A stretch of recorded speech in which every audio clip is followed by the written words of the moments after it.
All right. I know we have a lot of great information to get through today, so why don't we go ahead and just jump into it? I'd like to say good afternoon and thank everyone for joining us for today's virtual lecture with Tom Olmstead. Today's talk will highlight the journey of Norwegian immigrants on the ship Restoration in 1825, including the personal history of Tom's family.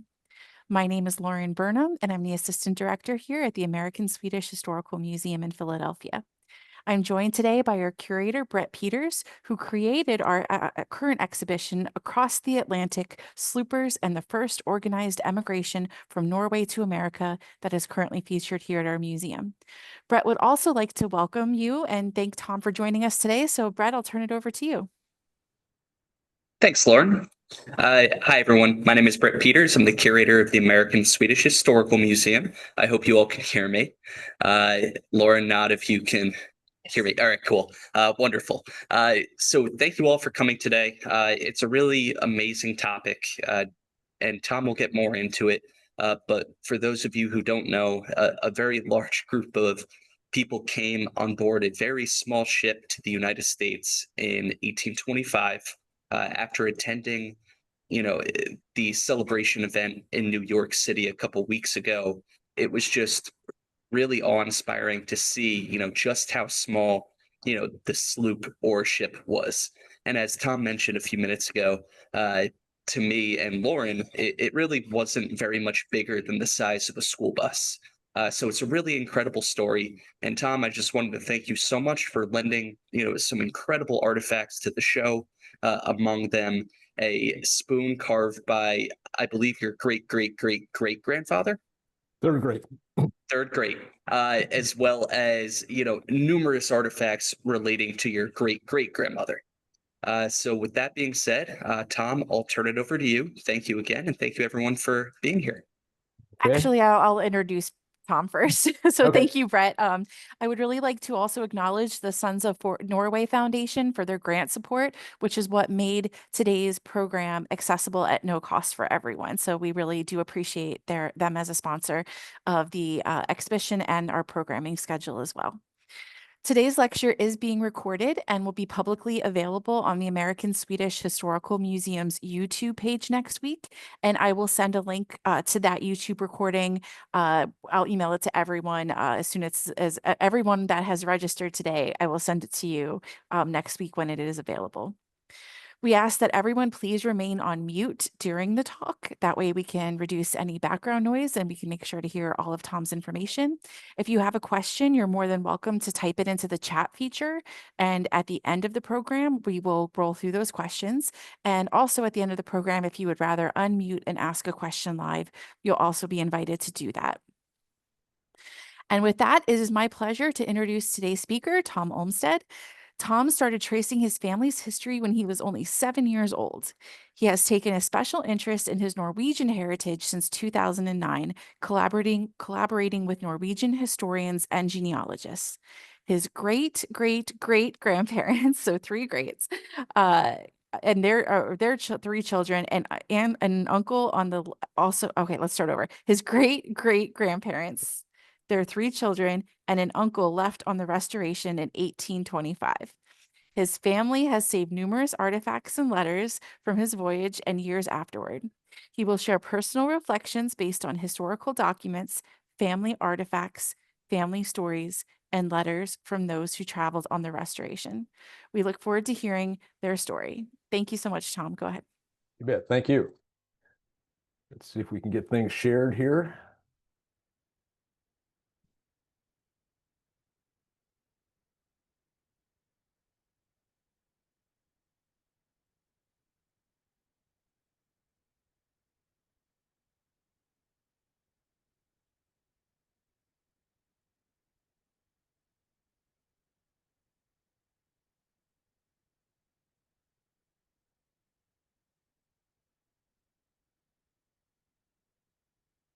All right, let's start on a journey. The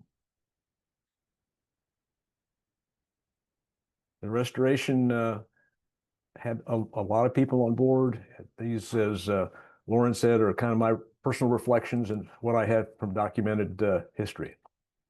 So it's all started, for me at least, in my grandparents' attic in about 1955. I was up in the attic digging around and found a big trunk. It's kind of fuzzy version of it over to the right-hand side. I found all kinds of pictures, 22 letters from and to my great-great-grandmother, who was 7 years old when she sailed, 13 letters from her daughter, who she sent to college in 1857, and letters from a guy by the name of Rasmus Anderson, who wrote an article for the Chicago Trib, as well as a book about the exploration or restoration. I found a passport of my great-great-great-grandfather, and as far as I know, and as the historians that I've been talking to, it's the only known passport from that voyage still in existence. I also found a wooden spoon, as Warren said, that my triple great-grandfather carved from a barrel stay that they pulled aboard during the voyage, and I'll talk a little bit more about that. So a little roadmap. I'll talk a little bit about the family background, what early Norway was like at that point in time, the voyage, their arrival, and what their life was like in New York and in Illinois through about 1882, and then they moved on towards Iowa, and others moved on to Minnesota and South Dakota and places west. We'll talk about some of the letters because of those 30-some letters, it really tells what life was like in the 1800s for those Norwegian settlers. And some of the challenges that not only my great-great-grandmother Sarah experienced, but basically all the Norwegians that came over experienced something similar, as well as a lot of the other immigrants had the same thing. And then we'll talk a little bit about the arrival of the Restoration, I guess, 2, that they just recently arrived on October 9th, 2025 in New York City, and they sailed basically the same route. And we'll talk a little bit about that. A little background on my family. My triple great-grandfather was born in Kosovo and moved to Jæren up around Årstad in about 1815 with 2 of his brothers. One brother died not long afterwards. The other one remained there for the rest of his life. They worked as farm laborers until they settled in and married. My triple great-grandfather met his wife, Berta Carina Årstad, and they got married in June of 1817.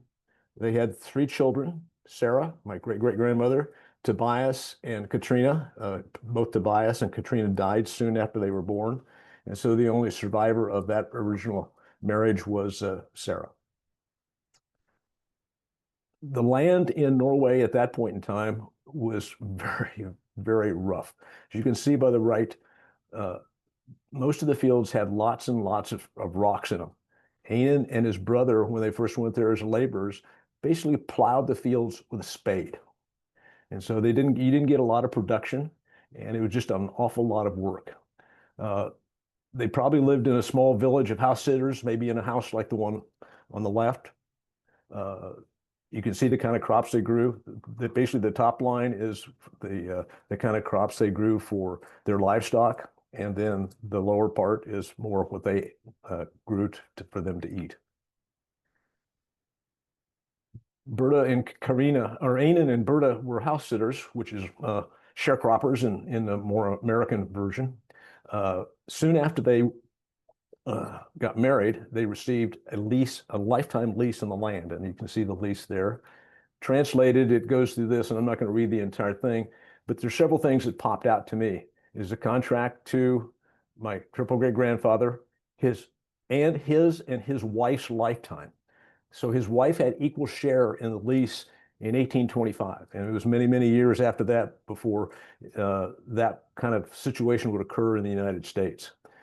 For the lifetime lease, he had to work 3 weeks during the spring, and during haymaking season, he was allowed to graze his livestock and work them and he could raise crops on the land that he was given, and then he had to work the livestock for the owner for a period of time after that. At the bottom, you can see that's the actual farm, and right behind that tree line is a small stream, so that was very, very nice for them to be able to have that. The winters in 1815 to 1817 were really harsh. They were impacted by an eruption of a volcano in Mount Tambora that basically left part of Europe and the Scandinavian countries fairly dark from 1815 to 1817. And so there was a lot of crop failures. They didn't get a lot of sun. There was a lot of disease and famine. So it was a really tough time for them at that point in time. What drove people to leave Norway is one of the questions I frequently get. Number one, they were exposed to the Quaker religion from England as Lars Larsen Gylin, and I'll butcher his last name, and so I'll just call him Lars Larsen for the rest of the presentation. He was a prisoner in England as part of the Napoleonic Wars. He brought the religion to Stavanger. The reason he got the knowledge of the religion is the Quakers were the ones that kind of serviced the prison ships. He learned English and the religion. When he brought this religion back, the authorities did not approve. At that point in time, it was illegal to have any kind of religious meeting other than Lutheran in Norway. The group that he had kind of assembled, and I have to assume they probably did it in their homes or in a barn or someplace out of sight, since it was illegal. They got two guys, Kling and Knud, they sent to America in 1821 to say, hey, is America what it's all cracked up to be? You know, we're not real happy with the strict religious sanctions. The land is tough here. Maybe we ought to go someplace else. So Kling located some land northeast of Rochester, New York, and he met some Quakers around New York City, which became very instrumental later on in the story. Also, this is a story. I found it in a couple different sources, but I can't verify it. But in about 1824, Bjorn Bornson and his wife lost twins. And the requirement at that point in time was the church required you to bury your deceased family in the family churchyard, or the church cemetery, excuse me. And he wanted to bury the two girls in his farm so he could go visit their graves. That was granted. But later the church said, dig them up and rebury them in the church cemetery. And that had a lot of negative community reaction, as well as obviously to their family. And as well, the harsh living conditions, some were looking for a better life. Some of the people on the ship were Quakers, not all of them. In May of 1825, my triple great grandfather went to get a passport, because at that point in time, anybody that moved even from town to town had to have a passport, and the church logged you in and kind of logged you out as you move from place to place. So this is a passport that my great-great-great-grandfather got in 1825, allowing him and his family to come to the United States. What's interesting, pointed out by several historians, is the person receiving the passport has to sign it right there. In most cases, the people couldn't read and write, and so Hans Hartmann, who wrote the passport out, he would sign for them. And so the signature here is usually the same script as Hartmann. In this case, it's not. So somehow he had gotten enough language or enough education to be able to read and write. And this is what the passport actually translates to.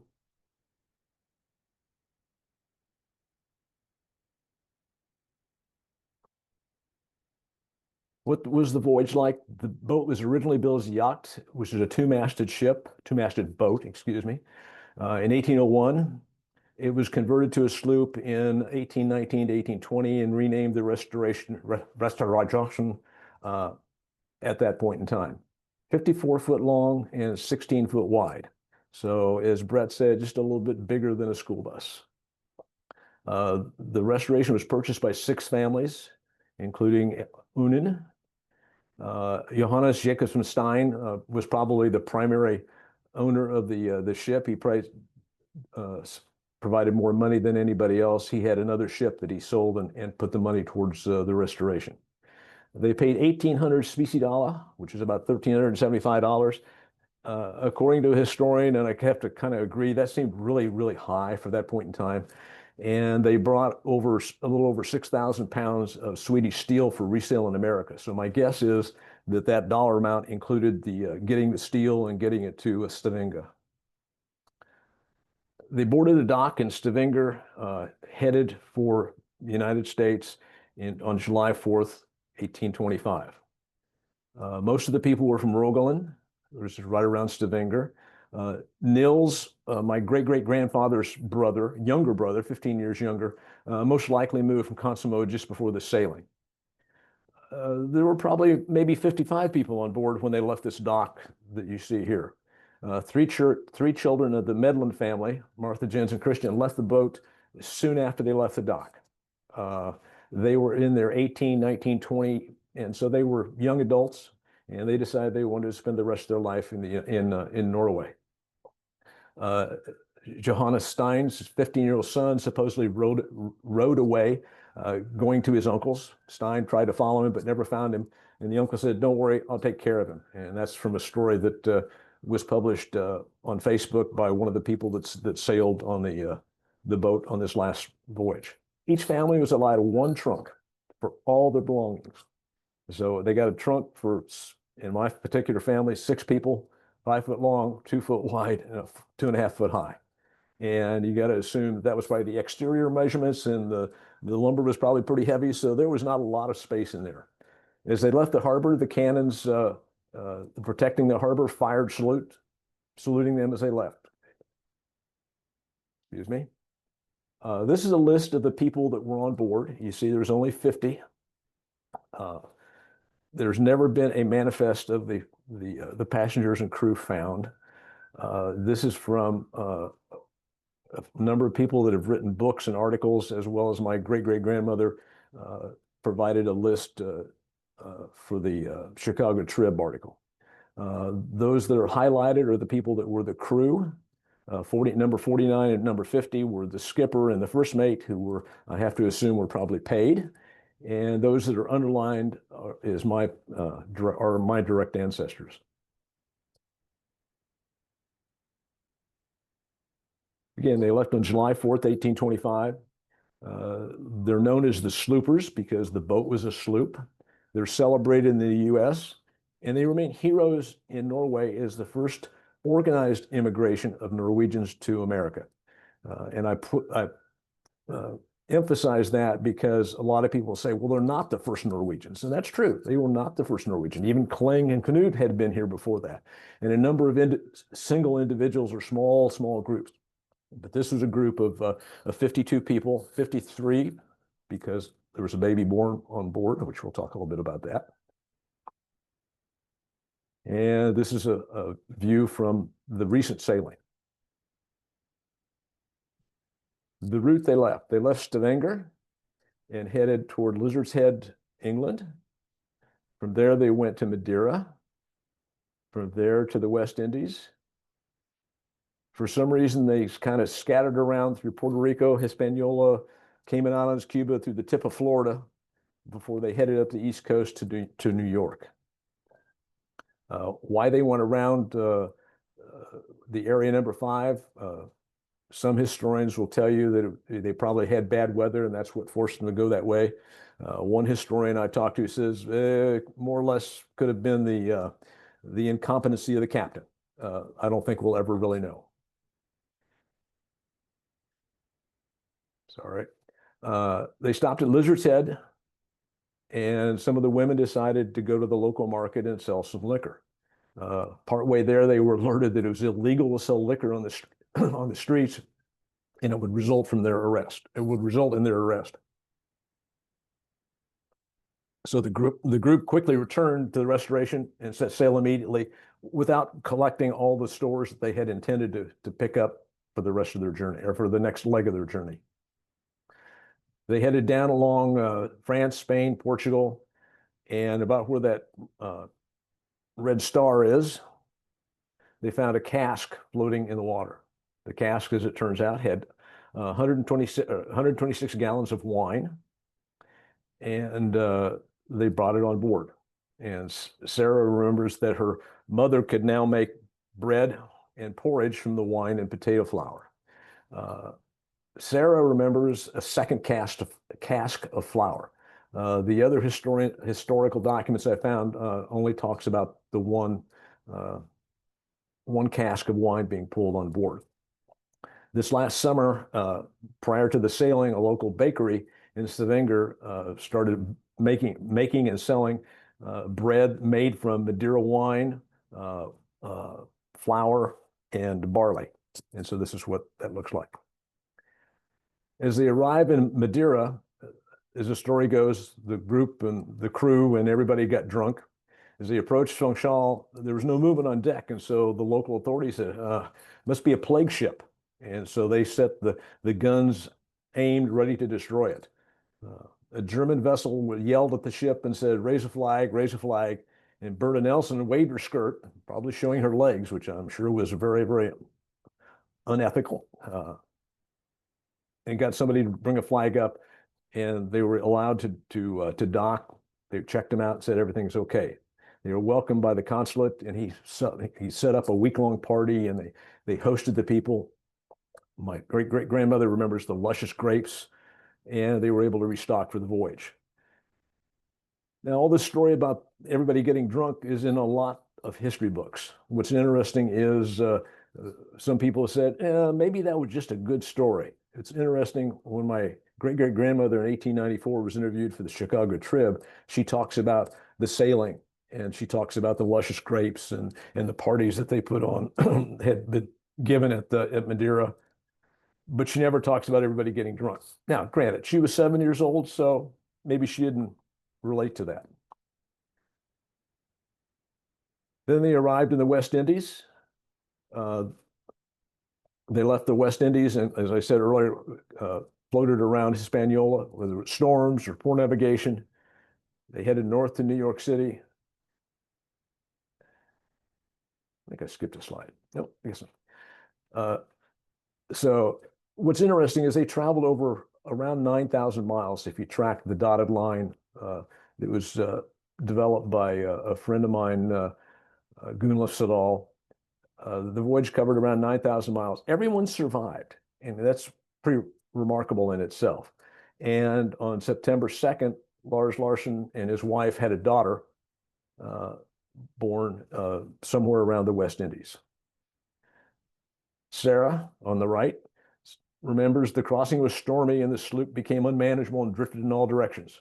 Never lost faith and joy, even though it seemed we would perish mid-sea. It was a long voyage across the Atlantic. They were subject to the trade winds and the doldrums, which the last crew that did this in 2025 experienced the same thing. On deck, there was not a lot of room on deck. They had a barrel of water.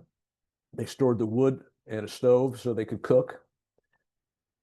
This is the spoon that Lauren mentioned that my great-great-grandfather carved from the barrel stay of the wine or the flour, I'm not sure which. And it's documented by my great-grandmother, who talks about whose spoon it was. Supposedly there were two spoons. My great-grandfather had a brother, and so my assumption is that when Sarah was dying, that she gave one spoon to one son and the other spoon to the other one. A little recollection of how things kind of come around. In October last year, my wife Carol and I visited Norway, and we were able to visit the Restauration. And we were honored to be given a tour of the Restauration by the CEO of Remember the Restoration. She took us down below deck, showed us around, described the boat. She described the person on the voyage who gave her focus and determination to make everything happen. For this voyage, she had to do fundraising. She had to figure out how to make sure it would travel safely. They had to refit some of the items on the ship or on the boat. And so it was a huge, huge job. And she described this 7-year-old girl with her family traveling the stormy seas that they were never afraid. She described this feisty woman as the person that keeps her going and gives her focus. I told her I understood. Having read Sarah's letters, that made perfect sense. And she looked at me rather quizzical and says, why did I have Sarah's letters? And she was shocked when I said that 7-year-old was my great-great-grandmother. And she had no idea. So that was an interesting experience. They arrived in New York on October 9th, 1825. And you would think the worst was over, but not quite. The boat was impounded and the captain was jailed, and they were fined almost $3,200. And it was a newsworthy event. The Daily Writer from New York City on October 12th said it was a 14-week voyage, and they all arrived, and they came dressed in kind of coarse clothing, not like what we in New York wear. They landed on October 9th. They were charged and fined immediately. They had a hearing on the charges on November 1st, and the handwritten directive on November 5th by President John Quincy Adams. And on the 15th, he gave them a formal proclamation of a pardon, and they were given the boat back, and the fine was waived, and Madeline got out of jail. And Lars Larson stayed in New York along with the captain to sell the boat. Unfortunately, they only got $400 out of it when they paid nearly $1,400 for it. While Lars Larson stayed in New York, the rest of the group went up the Hudson River and then to Albany, and then ultimately down the Erie Canal. Some sources say the Quakers, New York City Quakers, provided $600 for them, the group, to travel. Another one says they gave them $6 per person to travel. I don't know. Supposedly, going up the Hudson River costs $4 if you want on a steamship and $2 if you want by barge. They got on the Erie Canal the day it opened. They were the first group to travel up the Erie Canal. And while they were going up the Erie Canal, they met Governor DeWitt Clinton coming down, opening the locks and cutting ribbons. You know, interesting how stories in history kind of get changed. In several documents that I read, it said they met Governor DeWitt Clinton and Seneca Chief, or the Seneca Chief, inferring that the Seneca Chief was a person. In reality, the Seneca Chief was the barge that Clinton was on. And they are in the process of resailing that voyage right now. And right now, today, they are several miles north of New York City, and tomorrow and Saturday, they will come down the Hudson River and dock at Pier 12 in New York City. Going up the Erie Canal, they got off at Holly. This is the current dock at Holly. And from there, they went to Kendall. And from there, they went to the land that Pling Pearson had identified for them on Lake Ontario. Again, news of their arrival in the upstate New York was interesting. It lists in October 10th that talks about a Danish ship. The Troy Sentinel repeated that. The Baltimore American also repeated it and said many of them were seeking asylum from religious persecution, and that many more would follow. And January 3rd, after they had been on Lake Ontario area, the Rochester album said they were honest, ingenious, industrial, and hoped that the locals would permit them not permit them to suffer. In January, a little bit later, it said that the locals were excited about it and providing assistance. Pearson had started a campaign about a beggar's expedition, but at the same time, the other countrymen said, "Hey, ignore him. We're fine. We're happy with the support that everybody's providing." And then a couple months later, Simon Lime thanks the locals for giving them clothing, flour, food, and talks of friendship and humanity. So they ended up having a pretty nice personal relationship with that. However, not everything was rosy. Lars Larson spoke English. We're not sure that anybody else did. Maybe he taught some on board a little bit of English. 34 of them stayed in one house, or started staying in one house that first winter. No information on the remaining. Ghislaine went to Rochester. That was 3. The crew was 4. So there's another 10 or 12 people that really can't account for where they were. The building they were staying in was 43 by 34, which was bigger than the ship they came over on, but not much. Pearson told them that, "Hey, I've got several houses built for you." Well, he didn't. He had one house. So soon after they got there, they started cutting down the trees and building some log cabins for them to survive the winter. Unfortunately, they arrived after the crops were harvested, and so they had to depend on people loaning them or giving them food and promising to pay them back, or just flat out giving them food. They suffered through 3 blizzards from basically the 1st of November to Christmas. And in the first 9 months, there were 3 deaths. Thomas Medlin, who 3 children came with him and 3 got off the boat just before it left, died. Katrina, my great aunt, age 1, died in July. And a month later, Unan, my great grandfather, died. Pearson had secured land on Lake Ontario, and everybody was supposed to get 40 acres not everybody, each family is supposed to get 40 acres at $5 an acre from a guy by the name of Joseph Fellows.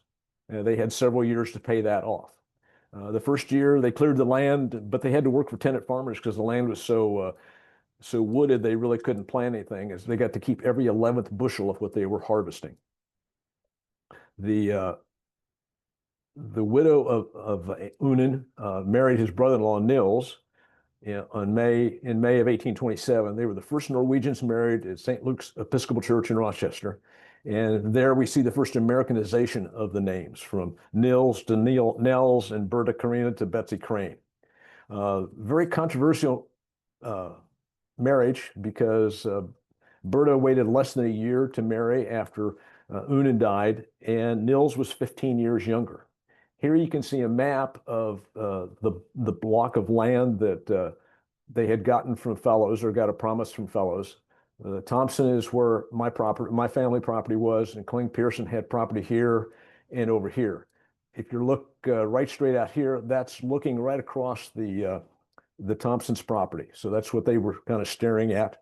And I would imagine the winters were pretty cold and nasty on Lake Ontario. The Kendall side, or the Ontario site, was really marshy, harsh winters, not really well suited for the sloopers. They were looking for a better home. So in 1834, Kling, Nils, and several others took off looking for a new home. They selected central Illinois. Land was cheap, plentiful, flat, not heavily wooded, and there were friendly natives there, which is not true in all cases. In the following year, most of the sloopers relocated from Lake Ontario area to the Fox River area of Illinois. And then, as a sidelight, in 1882, you saw a further migration to Iowa, Minnesota, South Dakota, and further west. My family moved in 1882 to central Iowa, a small town called Guthrie Center, and remained there for over 100 years. So they took a barge and ship to Chicago, and then wagons to the area around Norway, Ottawa, LaSalle, or Marseilles. I know it's Marseille, but in Illinois it's Marseilles, and the farmland in between. My family, Nils, Berta, and their 3 children, they had 3 children by that time, moved there in 1835. Anna followed later that year, which is Sarah's younger sister. Remember, there were 3 of them on board, and the youngest died a year after they got here, and then so Anna Maria is still around. Sarah was working in Rochester, keeping house for a woman from 1834, and then she joined them in 1835. Sarah met George Olmstead, my name family, and they got married. They farmed and raised a family around Ottawa. They had a daughter, Emma, who was born soon after they married, or within a year after they married. She died the same year. 2 years later, Marion was born, and I'll talk a little bit about her and going to college in 1857. And then an Uncle Benson in 42, my great-great-grandfather, CB, in 1844, or my great-grandfather, excuse me, and a son, Franklin, who was born in 46 and died in 46. Where a lot of this information comes from are the letters that Sarah kept, her son kept, my grandfather kept, and my grandfather never threw anything away. So what's interesting is the letters are neat, cursive, good grammar, excellent English, no capitalization, no punctuation, but that was kind of what things were like early in that era. But if you remember, her father's signature on the passport was neat and cursive. So maybe Sarah learned to write from her, or learned cursive writing from her father. And there was one passenger on board who was a teacher. And we don't know that he knew English, but he may have been able to learn a little bit of English and actually have teach the children English, teach them mathematics or whatever. because there were no public schools in the Kendall area in the 1825 to 1835 era. The letters are really extraordinary by their ordinariness, and I'll go through a few of them. The first letter was in 1834. So Sarah's still in Rochester. The family has now moved to, or excuse me, in this particular case, the family is still in Kendall.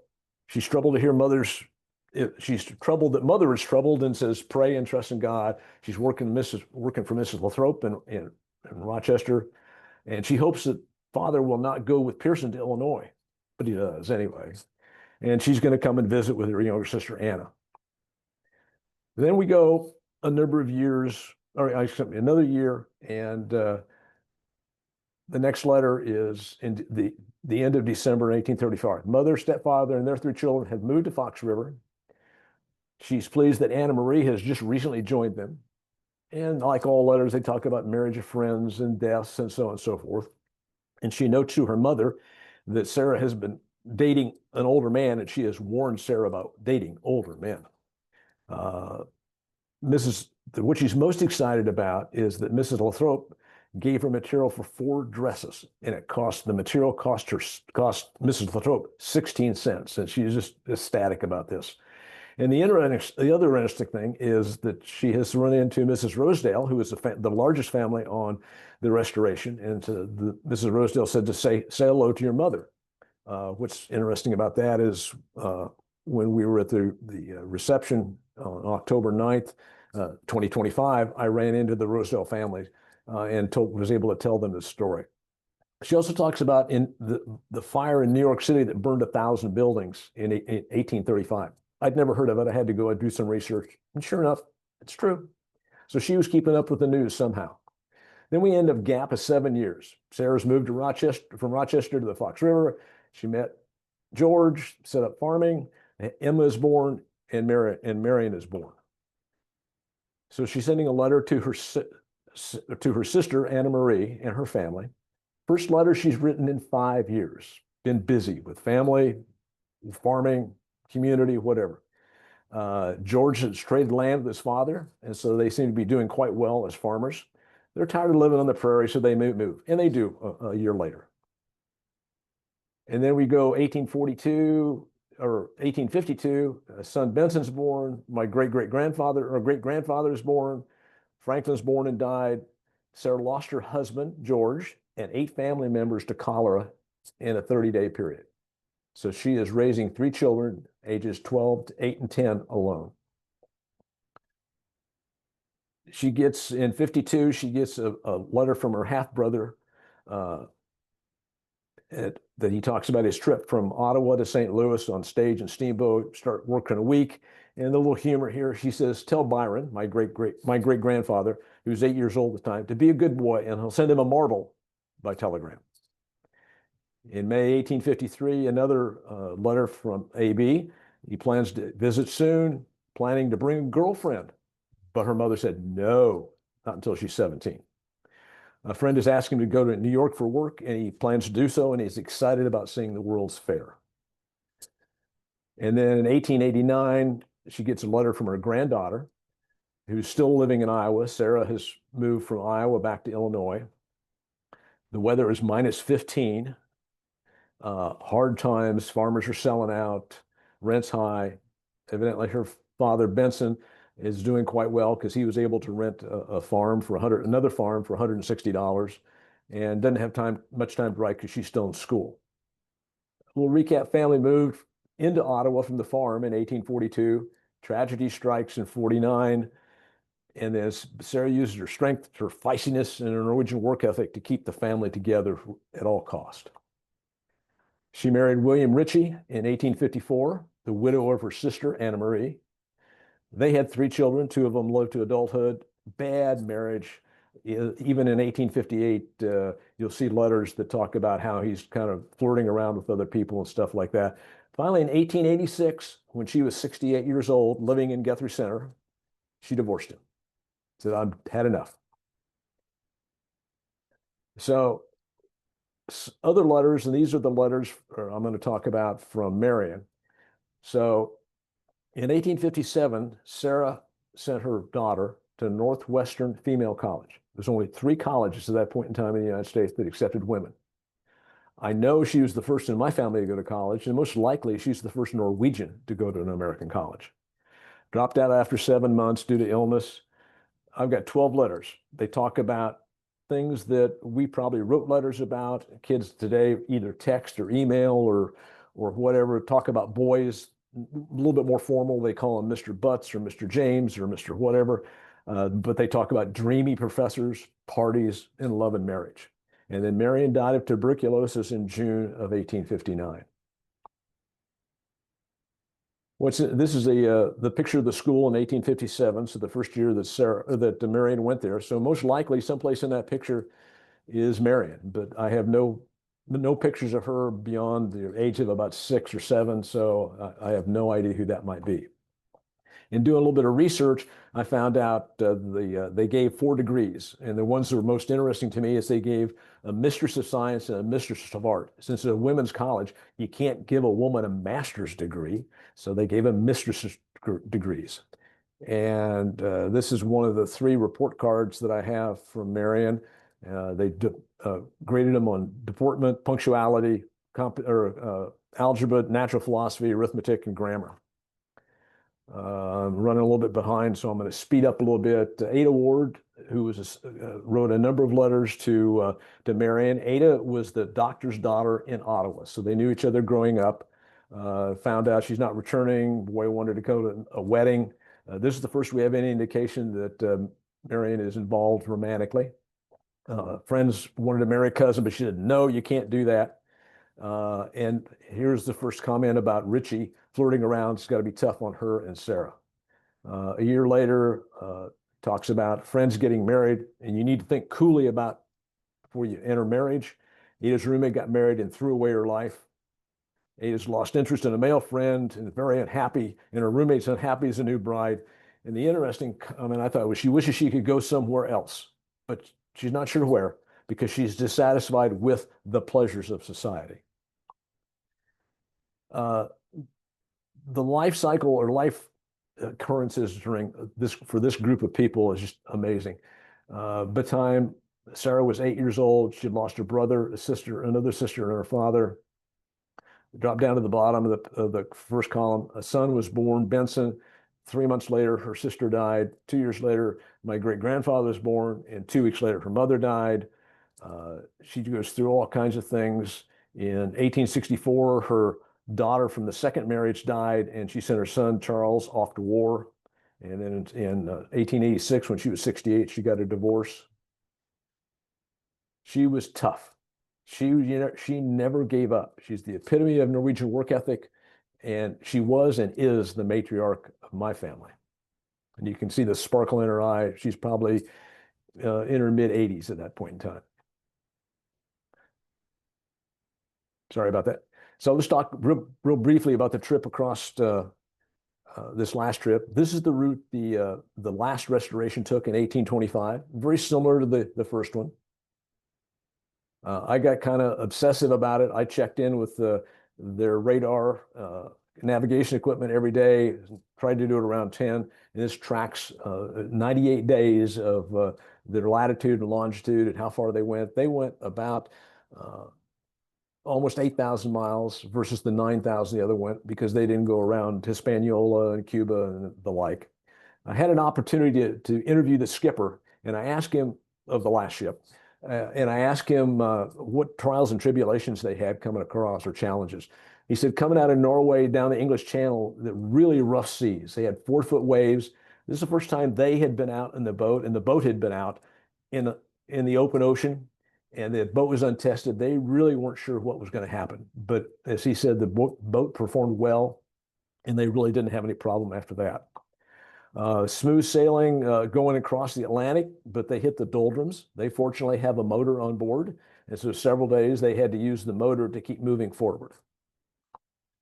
They got to Puerto Rico, or got to St. Thomas, St. Martin area, hot, humid, everything was wet. They had a challenge entering the United States because their documents said they had to come on a commercial ship or airplane. They were on a private boat.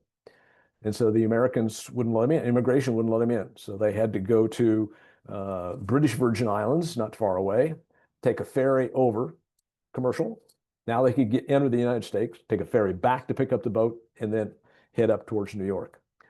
Heading up the eastern seaboard, the only problem they had was they had a hurricane ahead of them and a hurricane behind them. So they had to do their timing fairly close. This is the crew. This is on the right is as they are passing the Statue of Liberty en route to the dock in New York City. The interesting thing, Statue of Liberty, obviously made by France, but the copper is from Norway. These are just some of the pictures that they posted.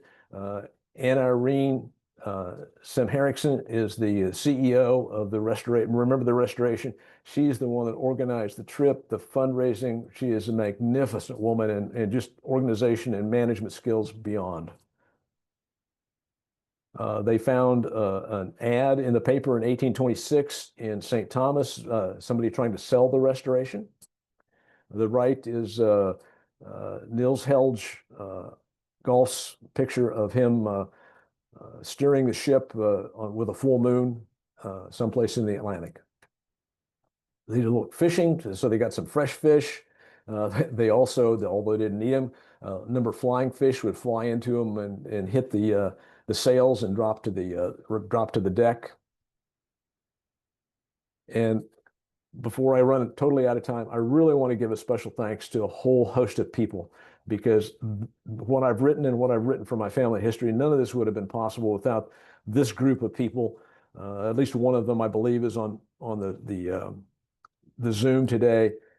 They are fantastic in giving me different places. Sarah's stories has been told in several books, and a blog and various lectures that many of these people have given in Norway and in the United States. So I'm very proud of Sarah. I'm very happy to call these people my collaborators, but also my friends.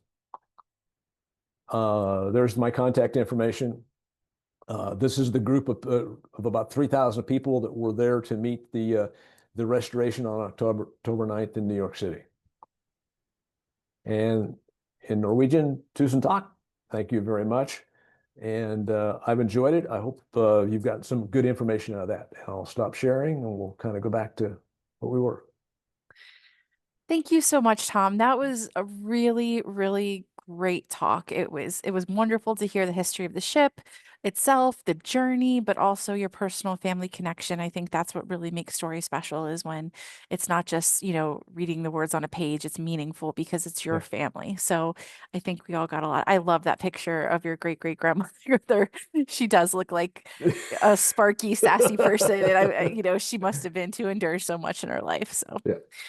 All right, great. I don't see any questions in chat, but I would invite everyone to, if you would like to either type a question, please do that. If you'd like to unmute, we can take turns asking live questions. I had a question. Great. I was interested in knowing, were all the people that came over, were they all Quakers? And secondly, did they remain Quakers for how many generations once they got here? Well, I can kind of answer that. The one document says there was one Quaker, and that was Lars Larson. Another one from my great-grandmother, writing back and forth to the guy that wrote the article in the Chicago Trib. She talks about 1, 2, 3, 4 families, a total of 16 people that she knows were Quakers. And there were about 15 or 16, well, there were 19 children. And so they're included in the 16 Quakers. My great-grandmother didn't know anything about the probably 15 or 20 single people on board. And how long they remained Quakers, I have no idea. My family when they arrived here, were Lutherans and changed to Methodist and Presbyterians and a whole number of different religions over the years. So, but I don't have any idea how long the rest of the family stayed Quakers. Sorry. Tom, it looks like you have a second cousin on here. Somebody just typed in that they're very grateful for the research that you've done, and that Sarah is his great-great-grandmother also. So you're his second cousin. Hey, Tom, Bill Obar here. Hey, Bill. Good to see you. Great presentation. Amazing, fascinating details that you're able to put together from those far years back. Just absolutely fascinating. Thanks for presenting. You bet. Good to see you too. Good to see you. All right. Any other questions for Tom?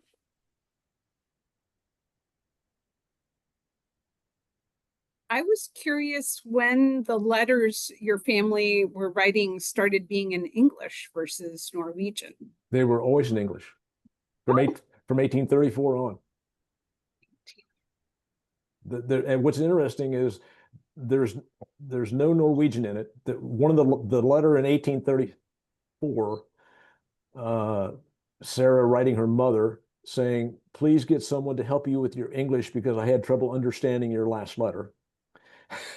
But and they never talk about Norway, which is interesting because some of the other people that I've met with said, they had letters writing family back in Norway. But in the letters that I have, there's no mention of anybody back in Norway, although Nils and Un had a brother, Ole, that stayed in the Årstad area for his entire life. But they never mentioned him, and they never mentioned Norway. Very interesting. Hello? Yes, go ahead, Antonia. I just want to say this was a tremendous presentation, all the amazing information and work that went into it. Thank you so very much for doing it. I really appreciate it a lot. Thank you for the comments. I appreciate it. Lots of thank yous in the comment section as well. Great presentation. All right.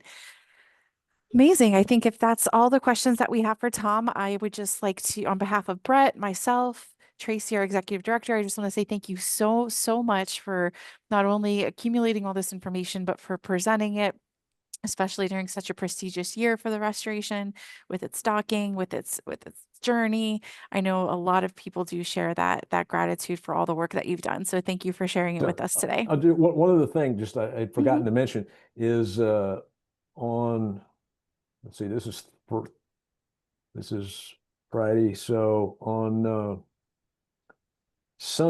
Monday, the restoration left New York heading back to Norway. So they're sailing it back to Norway. Totally different crew going back, and obviously not the same route because the trade winds kind of go in one direction, but it's interesting that they're going back. Yeah, another journey to track, I'm sure. Yeah. All right. Well, thank you all again for joining us. I hope you enjoyed today's program.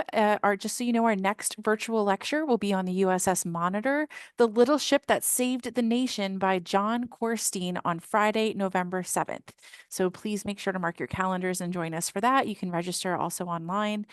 And we're very excited to announce that next year, in honor of the American Swedish Historical Museum's 100th anniversary, we will be hosting a year-long monthly virtual program series.